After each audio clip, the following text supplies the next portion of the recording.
I grew up just outside of Rochester. Well, I remember just never wanting to be at home. Home wasn't a safe place for me. I did anything to be away from home, and that took me down a pretty dark road. About 13 years old, I started to drink and to use drugs, and it started to take all the things that I love to do away from me. I wasn't playing sports anymore, really. I wasn't going to school anymore. By the time I was 18, I was pretty much a full-blown drug addict. My father, at one point, I remember he found me dead on the living room floor from a heroin overdose, and at 19 years old, I found myself in a jail cell facing 8 felony charges, and my life was so out of control. My mom, through this, she met Jesus, and she started to pray for me.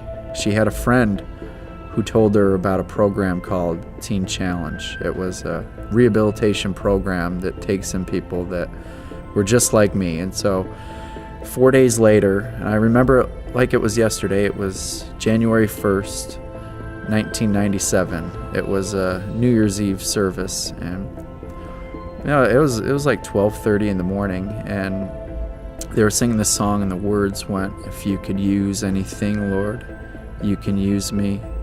And they just kept singing it over and over and over, and it really, really started to mess with my heart. And I remember kind of breaking down on my knees, and I never heard of what salvation was, or never had a Bible or anything like that. I didn't go up for any prayer, but I knew right there God wanted to come into my life. I just received what was there, and that was the love of my Father, and I just received it. And from that point on, I had something that I didn't have.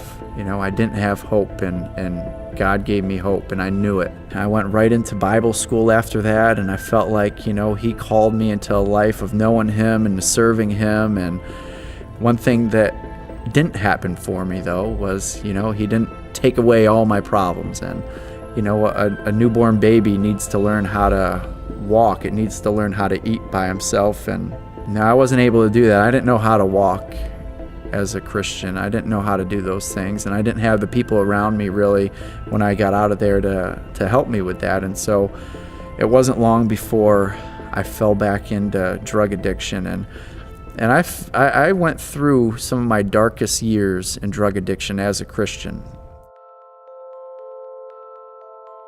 I was to the point to where I would be gone on drug binges for weeks at a time. At one point, I was stabbed 3 times. I was in the hospital for a week, and I would be on the street. I would be panhandling for money. It's almost like this. My life was shattered into 1,000 pieces of glass all over the ground, and God started to put those pieces back together and build a life that's His. And so it was about 3 o'clock in the morning. It was in the middle of the street. It was pouring rain, and He just broke me down with His love, and He called me back to Him, and He picked me up. He set my feet right back on that path. And so today, I'm 36 years old. I'm on my 10th year of sobriety, walking free, standing on the rock of Jesus, that He has given me strength each day. Here at our church, I helped start a ministry called Celebrate Recovery, which now I lead the men's small group at.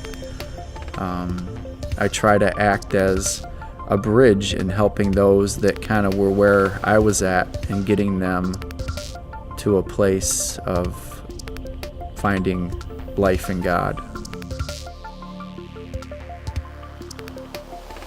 And it wasn't until me accepting that I am His son, that's who I am before anything else, I was able to overcome a lot of different things in my life.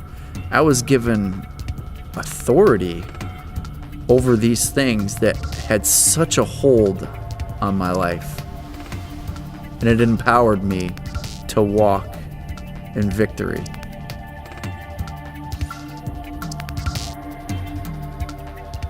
I am Chris Harrison, and I am second.